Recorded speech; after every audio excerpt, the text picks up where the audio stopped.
Hello everyone, welcome to divine tarot with Divya. कैसे हो आप सब लोग? आई होप आप सब बहुत अच्छे होंगे गाइस। सो आज हम करने वाले हैं आपके पार्टनर की करंट फीलिंग्स। तो जब तक मैं शफलिंग कर रही हूँ तब तक आप कमेंट्स में 111 लिख दीजिए ताकि जो एनर्जीज़ है वो आपसे कनेक्ट हो जाए। सो चलिए स्टार्ट करते हैं। जनरल रीडिंग है, जेंडर स्पेसिफिक नहीं है, इसे लड़का लड़की कोई भी देख सकते हैं। रीडिंग जब भी आपके सामने आए इट मीन्स ये आपसे रेजोनेट कर सकती है, ठीक है। पेड पर्सनल रीडिंग्स के लिए आप मेरे दिए गए व्हाट्सएप नंबर पर कॉन्टैक्ट कर सकते हो। सो चलिए स्टार्ट करते हैं। हे ईस्ट, हे परमपिता परमात्मा श्री राधा, मेरे व्यूवर्स के जो पार्टनर हैं उनकी करंट फीलिंग्स क्या है। सबसे पहले हम प्रेजेंट सिचुएशन देखेंगे आपके और आपके पार्टनर की। उसके बाद हम पास्ट इन्फ्लुएंस देखेंगे, क्या चीज़ें हो रही हैं। आफ्टर दैट इनके करंट चैलेंजेस देखेंगे कि आपके साथ करंट चैलेंजेस क्या हो रहे हैं। एडवाइस देखेंगे, आपके लिए एडवाइस क्या रहेगी और फाइनल आउटकम क्या रहेगा, हम वो चेक करेंगे, ठीक है। सो चलिए स्टार्ट करते हैं। हे ईश, हे परमपिता परमात्मा श्री राधा, मेरे व्यूवर्स जो ये रीडिंग देख रहे हैं उनके पार्टनर की कंप्लीट ओवरव्यू सिचुएशंस क्या है प्लीज़ मुझे बताइए। वो उनके बारे में क्या सोच रहे हैं, प्रेजेंट में वो उनके बारे में क्या सोच रहे हैं, पास्ट में उनके माइंड में क्या चल रहा था, प्लीज़ यूनिवर्स मुझे बताइए। और उनके करंट चैलेंजेस क्या रहेंगे। तो सबसे पहले द प्रेजेंट सिचुएशन है ना, king of swords. I hope आपको कार्ड दिख रहे हों। नेक्स्ट है past influence the lover. Current challenges है queen of swords. Oh my God. And advice है page of swords. I hope आपको कार्ड विजिबल होंगे। एंड फाइनल आउटकम आया है मेरे पास knight of pentacles. And again bottom of the deck है the moon. तो सबसे पहले अगर मैं नंबर्स की बात करूं तो हम नंबरिंग पे चलते हैं। नंबर में मैं अगर मैं बात करूं तो मेरे पास नंबर 6 है, नंबर 13, नंबर 4, नंबर 14, नंबर 5 और अगेन नंबर 2, 11 और नंबर 3 है, नंबर 12 है और मोस्ट प्रोबेबली नंबर 8 एंड 1 और 7। जो नंबरिंग है वो ऑलमोस्ट मुझे ज़्यादा नज़र आई है, बट ये कुछ स्पेसिफिक है जो ज़्यादा ही मुझे नज़र आ रहा है। जेमिनी राशि हो सकती है, मिथुन राशि हो सकती है पर्सन की। अगर मैं बात करूं आपके पार्टनर की जो राशिज़ हो सकती है वो टॉरस, वर्गो, कैप्रिकॉर्न लाइक वृषभ, कन्या और मकर राशि हो सकती है। और जेमिनाई, लिब्रा, एक्वेरियस अगेन मैंने बताया था। जेमिनाई, मिथुन, तुला और कुंभ राशि मुझे नज़र आ रही है। देखो कहीं ना कहीं मुझे ऐसा नज़र आ रहा है आपके पार्टनर डिसीजंस को लेकर बहुत ज़्यादा कंफ्यूज्ड हैं। इनके माइंड में थॉट्स बहुत ज़्यादा चलते हैं। कहीं ना कहीं कम्युनिकेशन गैप हो सकता है आपका और इस पर्सन का। किसी ना किसी डिसीज़न को लेकर ये पर्सन काफ़ी ज़्यादा डिस्टर्ब मुझे नज़र आ रहे हैं। अगर मैं इनके इमोशंस की बात करूँ तो मुझे कहीं ना कहीं ये अपनी यंग पर्सनालिटीज़ में, चाइल्डिश एनर्जी में, डोमिनेंट नेचर में काफ़ी ज़्यादा नज़र आ रहे हैं। ये आपको compete करते हुए भी काफ़ी ज़्यादा मुझे नज़र आ रहे हैं।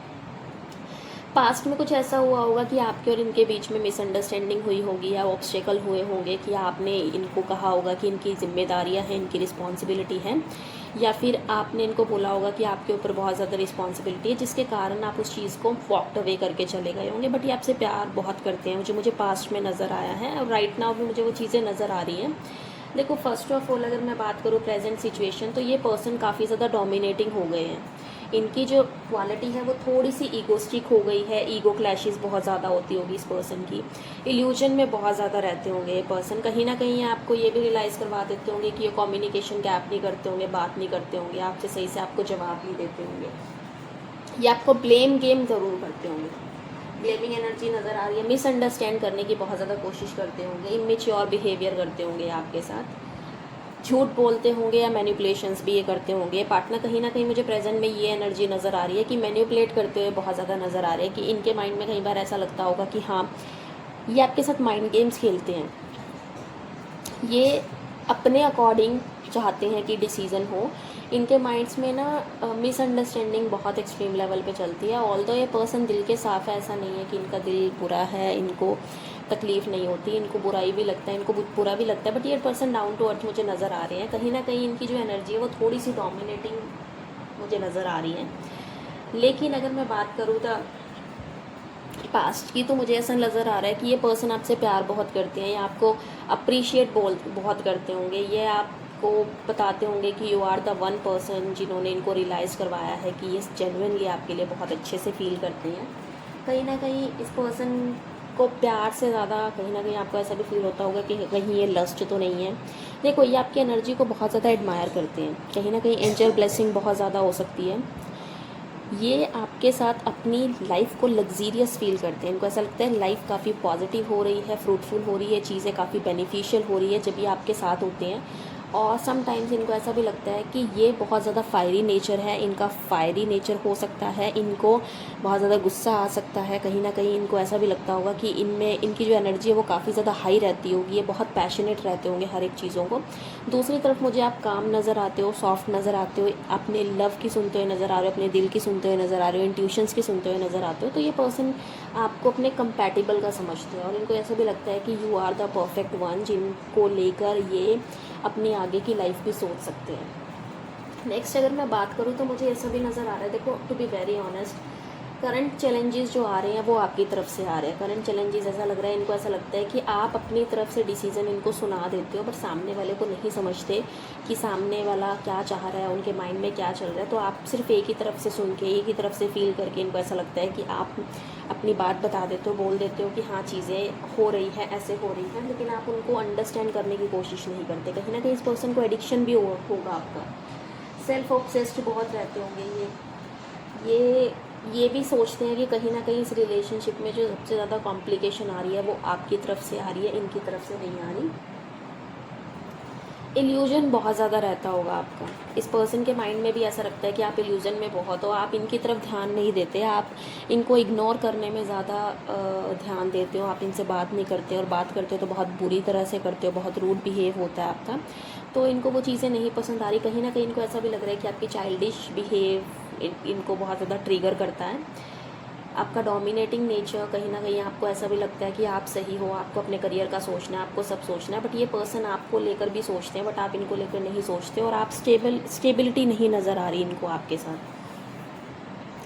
एडवाइस आपके लिए ये है कि आपको आपके पार्टनर आपको समझना चाहते हैं, आपको लेकर डिसीजन लेना चाहते हैं, बट ये बच्चों वाली हरकतें नहीं करना चाहते, ये उस चीज़ को समझना चाहते हैं, ये इमोशनली स्टेबल रहना चाहते हैं आपके साथ, अपनी इंट्यूशंस की सुनना चाहते हैं, आपकी सुनना चाहते हैं, ये इंस्टेंट एक्शन नहीं लेना चाहते। और ऐसा भी हो सकता है कि ये पर्सन अगर इंस्टेंट एक्शन ले भी रहे हैं तो इनको उस चीज़ के लिए थोड़ा सा अवॉइड होना चाहिए, इग्नोर करना चाहिए, क्योंकि वो डिसीज़न इनके फेवर में नहीं हो सकते, वो सिर्फ एक जल्दबाजी का डिसीज़न हो सकता है। तो एडवाइस ये है कि सिर्फ अंडरस्टैंड करना है, मैसेज कर सकते हैं, आपसे बात कर सकते हैं, कम्युनिकेशन करने का ट्राई कर सकते हैं। ओवर थिंकिंग ज़्यादा चल रही है मुझे इस पर्सन की माइंड में, मूड स्विंग्स हो सकते हैं, इमोशनल डिपेंडेंसी आपके ऊपर बहुत ज़्यादा फील कर सकते हैं, ये आपके साथ जॉय, हैप्पीनेस, सक्सेस फील करते हैं, बट इनके इमोशंस इनस्टेबल नज़र आ रहे हैं। और फाइनल आउटकम ये है कि आपसे बात करना चाहते हैं या अपने इमोशंस को एक्सप्रेस करना चाहते हैं या खोना नहीं चाहते, लेकिन ये उस चीज़ के लिए एक्शन लेते हुए मुझे नहीं नज़र आ रहे।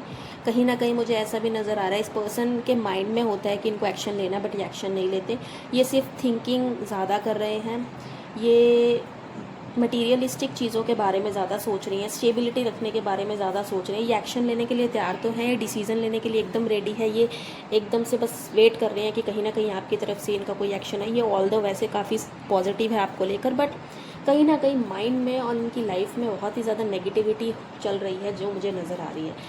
सो एक सजेशन देख लेते हैं आपके लिए क्या आता है। हे लिस्ट, हे परमपिता परमात्मा श्री राधा, मेरे व्यूवर्स के पार्टनर के लिए क्या सजेशंस है प्लीज़ मुझे बताइए। सो चलिए देखते हैं। सो ये है, जैसे इस शरीर में आत्मा बलावस्य से तरुणावस्य और वृद्धावस्य की ओर निरंतर अग्रस्त होती है, वैसे ही मृत्यु के समय आत्मा दूसरे शरीर में चली जाती है। बुद्धिमान मनुष्य ऐसे परिवर्तन से मोहित नहीं होते। सो इस श्लोक का कहने का मतलब ये है, और आपके लिए सजेशन ये है कि आपको चेंजेस को अडेप्ट करना आना चाहिए।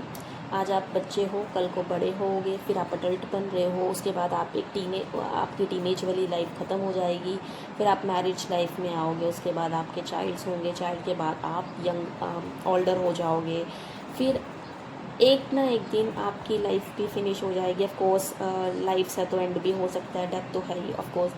तो वैसे इन्होंने बोला है कि आपकी जो स्पिरिट है वो ट्रांसफ़र होती है सिर्फ एक बॉडी से दूसरी बॉडी में।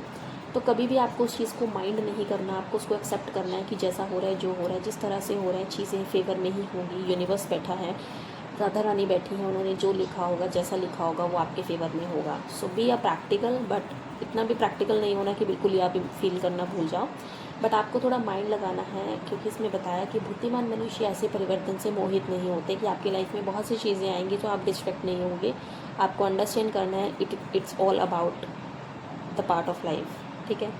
सो ये थी आपकी रीडिंग। आई होप आपको पसंद आई हो। लाइक शेयर सब्सक्राइब ज़रूर करना, कमेंट करना मत भूलना। पेड पर्सनल रीडिंग्स के लिए आप मेरे दिए गए व्हाट्सएप नंबर पे कांटेक्ट कर सकते हो। Thank you so much.